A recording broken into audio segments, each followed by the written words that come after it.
Have you ever noticed that the biggest fears after 80 aren't always the ones people talk about most? Most assume death tops the list, but when you sit with people in their 80s and beyond, you'll find something very different. Death in many cases isn't the thing they dread. What they fear more are the things that come before it: quiet, creeping changes that touch their freedom, their mind, their place in the world. These fears aren't loud, but they're real, and they shape how people live more than they realize. In this video, we're going to uncover the 7 biggest fears that most older adults face after 80. Fears that go beyond health charts and checklists.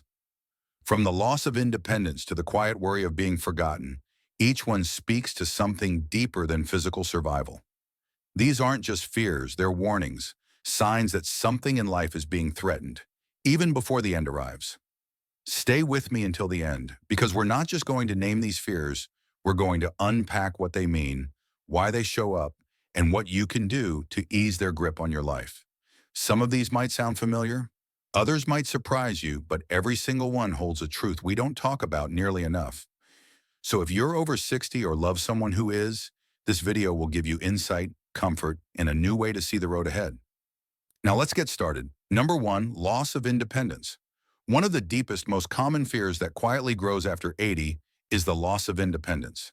Not being able to dress yourself, manage your medications, or take care of daily needs without someone else's help. It's not just about needing assistance, it's about what that assistance represents. For many older adults, it feels like the final crack in the foundation of who they used to be. When you've spent a lifetime taking care of yourself, others, and maybe even raising a family or running a business, it's hard to imagine needing someone to help you brush your teeth or tie your shoes. And even when those moments arrive gently, a slip here, a missed task there, they carry a heavy emotional weight. You may not say it out loud, but the question forms in the back of your mind. Am I still me if I can't do what I used to? I once knew a man named Walter, 84, who prided himself on his independence. Even after his knees began to give him trouble, he insisted on doing everything himself. But one morning, he fell while trying to shower and had to call his son for help. It wasn't just the fall that rattled him. It was the vulnerability. I used to carry lumber and build porches, he said, and now I'm calling someone to help me off the bathroom floor. That shift from doing to being helped can feel like a threat to dignity. But here's the truth. Independence doesn't disappear the moment you need help. It evolves. It becomes about making choices, expressing preferences, and maintaining agency, even when your body needs support. True independence isn't just physical, it's mental and emotional. It's being able to say, yes, I need help, but I still decide how I live. And that's where the key lies.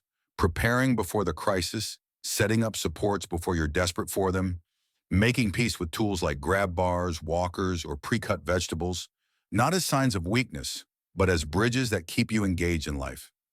Every adjustment is a way of saying, I'm still in this. I'm still living on my terms. Losing certain abilities doesn't mean losing who you are. And if you can redefine independence, not as doing everything alone, but as having the freedom to shape your life, you'll find more peace, more control, and less fear as the years go on. Number 2, cognitive decline. There's a unique kind of fear that settles in when you can't remember the name of someone you've known for years, or when you walk into a room and forget why you came. After 80, this fear becomes more than just an occasional annoyance. It starts to raise deeper questions. Am I losing myself? Is this the start of something I can't stop? For many older adults, the fear of cognitive decline runs even deeper than the fear of physical illness.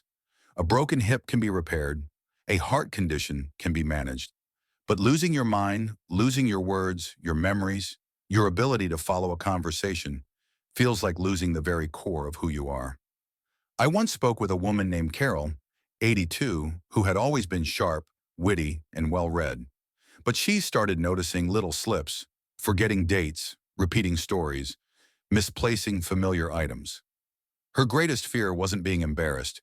It was becoming someone her children didn't recognize. I don't want to be in the room, but not really there, she said. I don't want them to look in my eyes and see no one home. That fear isn't irrational, it's deeply human. Our memories are more than thoughts. They're our story. And when that story starts to fray, even in small ways, it can feel like life is starting to slip out of our hands. But here's something important to remember. Cognitive decline is not always inevitable. The brain can adapt. It can grow new connections. It can be challenged and supported in ways that keep it alive and responsive. Things like regular movement, social connection, sleep, hydration, and learning new things can all help protect your mind. And beyond prevention, there's another truth. Your worth does not disappear with your sharpness. Even if your mind begins to fade, your presence still matters. Your spirit still touches others. Your smile still speaks. The people who love you won't stop because you forget a name. They will find you in other ways through your voice, your warmth, your history. So if this fear has been circling, you don't ignore it, but don't give it power over your days.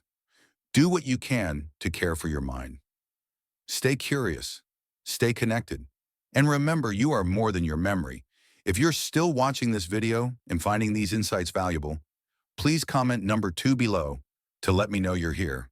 And if you haven't subscribed yet, I recommend you subscribe and turn on the bell so you don't miss any videos. Your support helps us continue creating good content to inform and inspire you. Now let's move forward. Number 3, outliving your money. Even people who've worked hard, saved carefully, and planned for retirement often carry a quiet, persistent fear after 80. What if I run out? The idea of outliving your money, of seeing your savings shrink faster than you expected, can stir up deep anxiety. Not just about bills, but about dignity, choices, and the ability to take care of yourself without relying on others. It's not always about poverty. Sometimes it's about the uncertainty. Rising healthcare costs, unexpected emergencies, longer lives, these all add to the feeling that your financial foundation could wobble. And for people who grew up in times when thrift and responsibility were survival skills, the idea of not having enough isn't just uncomfortable. It feels like failure. I knew a man named George, 85, who had saved diligently his entire life. He owned his home, had no debt, and still worried every time he opened his checkbook. "I just don't know how long I'll be around," he said, "and I don't want to be a burden to my kids." He wasn't living extravagantly. He just felt the constant pressure of making his money last without knowing how much time he was budgeting for. That fear can quietly steal joy. It can keep people from turning on the heat in winter, from saying yes to dinner with friends, or from spending a few dollars on something that might actually make life more comfortable. It can shrink your world, not because you're broke, but because you're afraid you might be. So what helps? First, information. Knowing what you actually have, what your real costs are, and how to structure your resources gives back a sense of control. Second, conversation. Talking with a financial advisor, a trusted family member, or even a local senior support center can ease the pressure. You don't have to know everything. You just have to stop carrying the worry alone and finally give yourself permission to enjoy what you have. You've worked hard for it. You've planned. You've been careful. Now is not the time to live in fear. Now is the time to spend wisely, not anxiously. A good life isn't about hoarding every penny. It's about using what you have to care for yourself, create connection, and maintain the freedom to live with dignity. Number 4, being forgotten or left behind. There's a kind of loneliness that cuts deeper than being alone. It's the fear of being forgotten. For many older adults, especially after 80, that fear isn't just about fewer phone calls or visits. It's about the quiet ache of feeling invisible, like the world is moving forward without you, like you've become a name in a phone book no one checks anymore. Even people with loving families can feel this way. Children grow busy, grandchildren grow up, friends pass away or move into care homes. The social web that once held your life together starts to thin, and the silence that follows can be louder than any crowd. I remember a woman named Dottie, 86, who once told me, "I don't mind being alone.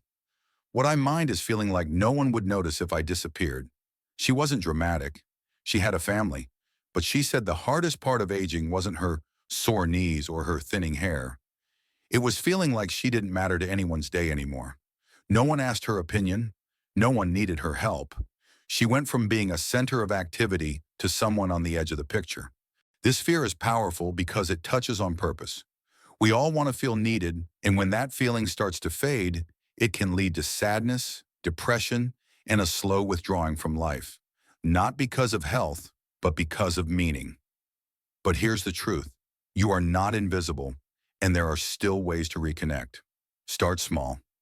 Reach out to someone with a note, a memory, or a compliment. Offer a listening ear. Tell your story because someone needs it, even if they don't know it yet. Presence creates presence. The more you show up emotionally, socially, even spiritually, the more people will begin to see you again. And if the people around you don't make space, make new space. Join a discussion group. Talk to your neighbor. You're not too old to matter. In fact, your wisdom is needed now more than ever. The world doesn't forget you on purpose. It just moves fast. Sometimes it needs a gentle tap on the shoulder. If you're still watching this video and finding these insights valuable, please comment number 4 below to let me know you're here. And if you haven't subscribed yet, I recommend you subscribe and turn on the bell so you don't miss any videos. Your support helps us continue creating good content to inform and inspire you. Now let's move forward. Number 5, losing a spouse or close companion. After 80, one of the most profound fears people carry isn't their own death.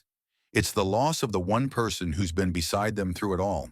A spouse, a best friend. The fear isn't just about grief. It's about losing the rhythm of life you've known for decades. The routines, the quiet conversations, the shared memories that no one else on earth quite understands the same way. When someone close to you dies, it's not just their absence you feel. It's the shift in identity. You go from we to me, from our home to my place, from making 2 cups of coffee to realizing you only need one. That change is disorienting, even if you saw it coming. And for many, the fear of that day arriving is something they carry silently, dreading the moment when the house feels too quiet and the calendar too empty. I once knew a man named Bill, 87, who had been married for over 60 years. He told me, "I'm not afraid of dying. I just don't want to be the one left behind." When his wife passed away unexpectedly, he described it like a limb had been removed. Not just pain, but imbalance. He struggled to cook, to sleep, to speak without hearing her voice in his head. "She was my memory," he said. "She knew things about me that I don't even remember anymore." That kind of loss is not something you simply get over, and the fear of it can cast a long shadow over everyday life. But what matters is how we prepare, not with dread, but with presence, by cherishing the time we still have, by having honest conversations, by sharing passwords, recipes, memories, and stories while both people are still here. And for those who've already faced this loss, the fear often becomes a longing. How do I keep going alone? The answer isn't simple, but it often begins with connection. Finding new ways to express love, to be needed, and to continue your own story with grace. No one replaces what was lost, but new chapters can still hold warmth, meaning, and even unexpected joy. Grief is love that has nowhere to go, but your life still matters. Your heart still beats, and the people around you, old friends, new acquaintances, even strangers, may still need your presence more than you know. Number 6, chronic physical pain or illness. As we grow older, we expect some aches and pains. But after 80, many people carry a deeper fear. Not of pain itself, but of being stuck in it, day after day with no end in sight. The thought of living out your final years in constant discomfort can be more frightening than death for some, because it means suffering without escape. It's not the sharp pains that scare people most. It's the dull, dragging ones that follow them everywhere. Chronic pain has a way of wearing people down, not just physically, but emotionally. It affects your sleep, your appetite, your energy. Over time, it can darken your mood, shorten your patience, and steal the desire to connect with others. And perhaps worst of all, it can be invisible. You may look fine on the outside while carrying an unbearable weight on the inside. I remember a woman named Harriet, 84, who lived with constant back pain from degenerative disc disease. She told me, "It's not the pain itself, it's waking up, knowing it's still there, like an unwanted guest I can't get rid of." She wasn't looking for sympathy, just relief, just a break, something to make the days feel a little lighter. And what makes this fear especially hard is the idea that nothing will help, that people will just say, well, that's aging, and leave you to suffer in silence. But that doesn't have to be the case. Pain management has evolved. There are options, physical therapy, gentle movement, meditation, diet changes, even new forms of medication and non-drug treatments that can ease the load. You just have to speak up. You have to be willing to advocate for yourself, even if it takes a few tries to find someone who truly listens.